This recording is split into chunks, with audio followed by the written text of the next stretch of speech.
We begin today's show in Gaza, where Israel last night ordered the evacuation within 24 hours of all Palestinians living in the northern Gaza Strip, some 1.1 million people within 24 hours. The United Nations has condemned the order, saying it's, quote, impossible for such a movement to take place without devastating humanitarian consequences, unquote.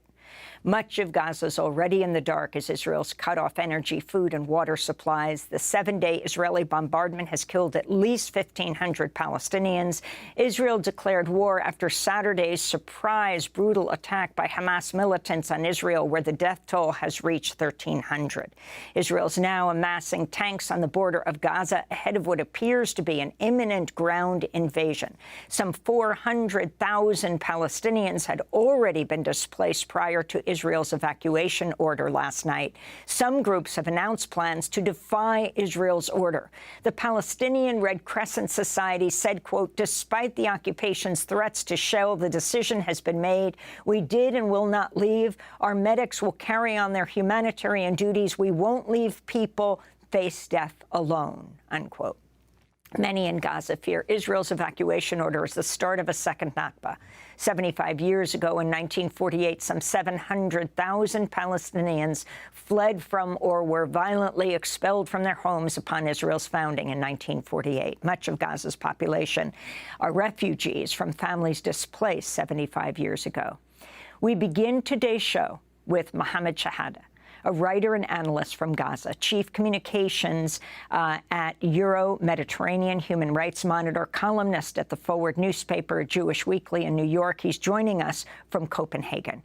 Mohammed, welcome to Democracy Now! Can you describe what's happening on the ground and first respond to this order from the Israeli government that half the population of Gaza, 1.1 million people, must leave the north and head south, and they gave them 24 hours last night to do it? Yes, thanks, Amy. I've been through at least 6 Israeli military operations or even more. This is like nothing I've ever seen in my entire life, and nothing like Gaza has ever seen in terms of magnitude, scale, level of destruction and death. Entire neighborhoods are totally unrecognizable. With the evacuation orders, it's basically plain and very obvious forcible transfers. And its most important thing about it is that it's unimplementable. If you know Gaza geographically and physically and the devastation of infrastructure there, you would know that most roads are broken. There's vast electricity, internet outages. People are not getting any news. At the same time, the area that Israel wants people to go out of is the most densely populated part of Gaza, and the area with the most safe shelters, these UN schools, although not very safe because Israel bombed a lot of them over the last 6 days. But it's the area with the most UN schools. It's the area with the most hospitals. And right now you have over 7,000 Palestinians wounded in Al-Shifa hospital and other hospitals around Gaza, around the area that Israel wants them to evacuate from. So by the mere act of evacuation, many people are going to lose their lives. The other issue is that there are not enough houses, not enough spaces or shelter in the south of Gaza that Israel wants to push people towards to be in. The only realistic outcome of this is that we're going to have people just literally baking in the sun in 30 degrees Celsius temperature, about 85 degrees Fahrenheit, daily in the sun, in the street, without any access to hospitals, any access to food or water, let alone the sheer terror of Palestinians experiencing a second Nakba. Many people there are saying we're not leaving our homes. The Palestinian Red Crescent said we refuse to evacuate because we're not going to let our people face death alone. At the same time, I'm aware that there is some pressure from European officials and the Israeli government discreetly to sort of backtrack this decision, but they are telling me quite obviously that it's unlikely they would have much influence on Israel without the US coming on board. And until now, the Biden administration hasn't made its mind up about an event that's way, way more horrendous than the Palestinian Nakba. You're talking almost about double the amount of Palestinians that were displaced in 1948, just gone in 24 hours. We've been trying to reach guests in Gaza, and we're not able to make any connection at this point. Mohammed Shahada, if you could explain more the conditions on the ground and the significance, as I listened last night to the general director of the Palestine Red Crescent Society say, how do we move people out of hospitals with this short amount of time, not to mention more than 1 million people? Yes, so before the evacuation orders, almost everyone I know in Gaza, they say our knees cannot lift us up. They haven't had any sleep for more than 2 to 3 hours a night, punctuated by constant military airstrikes, because Israel dropped up until yesterday about 6,000 bombs on Gaza in 6 days. That's about a bomb every 1.5 minutes. Every single neighborhood in Gaza was damaged. Every single street area, all the famous sites are completely gone, pulverized. At the same time, the last time I talked to people was this morning. I talked to at least 2 to 3 people, and I lost them as I was talking with them on the line because of airstrikes or running out of electricity and internet. Israel bombed Gaza's main telecommunication company on the 3rd or 4th day of this escalation, bombed it completely, leading to outages in vast areas of Gaza. And the last time I talked to someone, the last one I spoke to is a Gazan Irish citizen. He holds Irish citizenship, European. And he was telling me basically this: I only have few liters of water in my home for a family of 6. I don't know where am I going to go. I have a few batteries and they're running out of power. And he doesn't know if he's going to stay alive. Most people I know in Gaza are literally uploading their wills and last words to their social media accounts and begging for forgiveness from anyone that they've ever wronged or done anything to, and saying, please forgive us and we forgive you as well. This is what it has come down to. Former Israeli Prime Minister Naftali Bennett exploded at a Sky News anchor, Kamali Melbourne, during an interview Thursday after Melbourne pressed Bennett on Israel's attacks on Palestinian civilians. Here's a portion of the exchange. What about those Palestinians in hospital who are on life support, and babies and incubators whose life support and incubator will have to be turned off because the Israelis have cut the power to Gaza? Are you seriously keep on asking me about Palestinian civilians? What's wrong with you? Have you not seen what happened? We're fighting Nazis. We don't target them. Now, the world can come and bring them anything they want. If you want to bring them electricity, I'm not going to feed electricity or water to my enemies. If anyone else wants, that's fine. We're not responsible for them. This is the point. But you this keep is the on. point. I want to tell you. No. Listen. You listen to me right now. I've heard you enough. No, I understand. We're trying to have a conversation here. Listen, this is my program. This is my show, and I am asking the questions. You're raising your voice, and I've asked you, and we've already stopped. Please, and let me finish.